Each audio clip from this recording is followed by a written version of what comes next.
Every single year, I have to be forced to say yes to running a backyard Bible club. Every single year, my mind does not want to invite people. I think this is awkward. This is embarrassing. I walk to pick up my kids from public elementary school. I don't want to give you this invitation like I'm standing in New York City passing out a flyer. It feels really, really uncomfortable. You know, it is challenging to want to say no because, you know, our schedules are busy. But God has laid it on my heart. You know, you can give me that 1 week, and sometimes our Bible school at church does not always fit in my schedule. So this is an opportunity for me that I have to look at not everything else that's bombarding my life, and to take that 1 week, again, put it in my own schedule, that I can say, okay, I want mornings, I want it this week. And God just says, Kim, you can give me this moment and you can give me this time. Every year, it actually gets harder for me to say yes. Life circumstances, who among us is not overwhelmed with life, and who among us is not feeling like they're too busy to do this? Before we are leading up to the actual week, there are a lot of lies circulating in my head about it's all on me. It's not all on me. I have so much to prep. Actually, I have a whole team who helps me prep.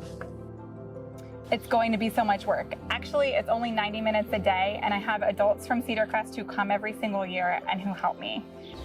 When I actually get to the week of, and we're in the midst of it, and I see that God's presence so fills my backyard and He is so magnified, I become really upset that I almost said no. And every year I have to tell my team of adults, please don't let me say no next year. I think just making that initial yes statement and being willing to try and host, and again, asking for help from Melissa or from myself. The kit is provided. It takes you step by step of how to run the club. You can use as much of it or as little as you want. I just wanted to say our Bible verse that we worked on was Romans 12:2. It says, do not be conformed to this age, but be transformed by the renewing of your mind, so that you may discern what is good and pleasing and perfect will of God. What a wonderful opportunity to allow your backyard to be transformed and to just allow the minds of children to be changed and to hear the gospel. There's so much time. It just turned to be the month of July. So you have all of July and all of August. You can run this club all the way until it turns September. You could sign up to be a host. You could sign up to be a prayer partner.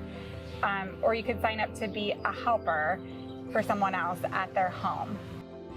Can you imagine if we had 20 families running a backyard Bible club each summer in their backyards, teaching the gospel to their neighborhood families? Can you imagine if that happened? If we had some type of a banquet where all of us as a church could congregate together over food and celebration of what God did in our neighborhoods this summer? Can you imagine if you were to be able to stand up front and give testimony to the things that God did, to share about specific kids who had specific questions, who didn't know specific things, and now suddenly God has opened their eyes? And in the words of one of the kids who was here this summer, his eyes opened and he said, it's so simple. It is so simple. I just asked Jesus to forgive my sins. Yeah.